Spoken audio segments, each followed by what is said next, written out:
Yeah, g'day guys, Steve here from Factory Restos. Pretty excited. Got the engine back from the engine rebuilders. Complete rebuild, top to bottom. I think he said he's taken it out 2 thou or something like that, or 3 thou. I can't remember now. He's going to give me all the specs, but yeah, top to bottom rebuild. He's ported it a bit, and he's balanced it, of course. So yeah, pretty happy about that, and pretty happy to have the engine back. It's a matching numbers engine. All that's original carby, and intake manifolds all matching. I will be doing a couple of little things, taking it away from a full factory restoration.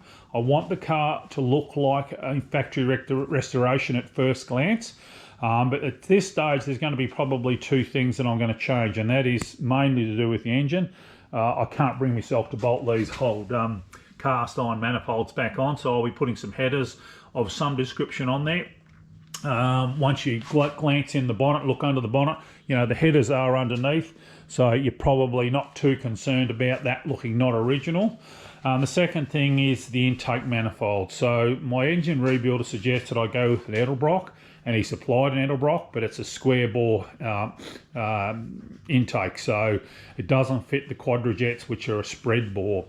I've double checked the carby, made sure it's all original. It's a TQ9092S, I think it is, and it's stamped on the side, so it's the original carby. It's a carby for a 302 automatic, so it's all original, so that's good. Obviously, I'm assuming that the intake manifold's original as well, but certainly the car was unmolested. But I need some advice. So I want to keep the old Motorcraft carby, the Thermoquad as they call them. I love the 2-stage kickdown and the big bores coming in, but I've got some questions for you.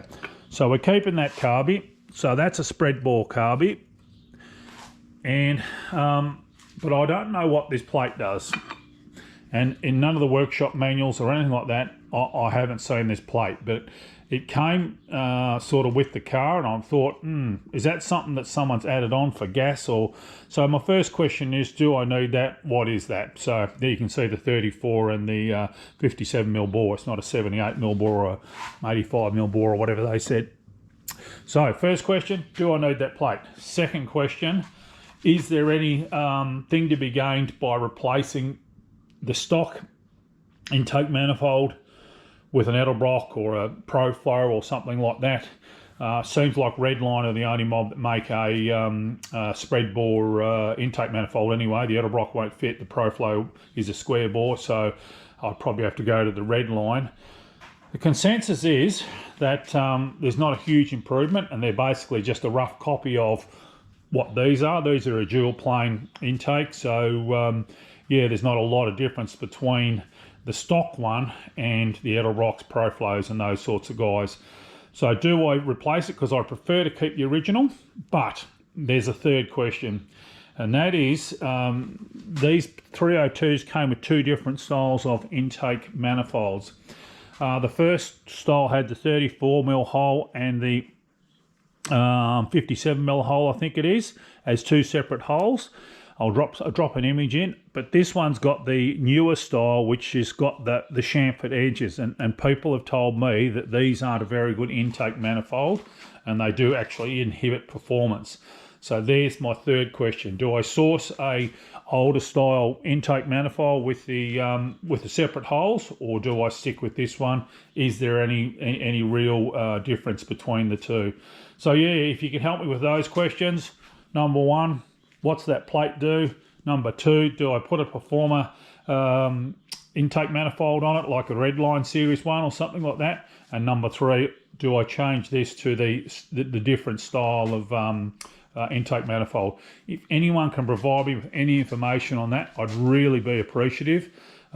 This is the first time I've rebuilt an engine, and certainly the first time I've had anything to do with a 302 Cleveland. So yeah, any advice muchly appreciated. But anyway, guys, that's enough waffle for me. I'm going to get my work clothes on, and I'm going to get into welding the floor back in the tray of the Ute. So yeah, excited to have that going in. I've done a bit of a test fit, and that's all going to work, so pretty happy about that. So we'll start welding that in, and that's another step in the right direction. Anyway, guys, thanks for watching, and yes, we'll see you in the next episode.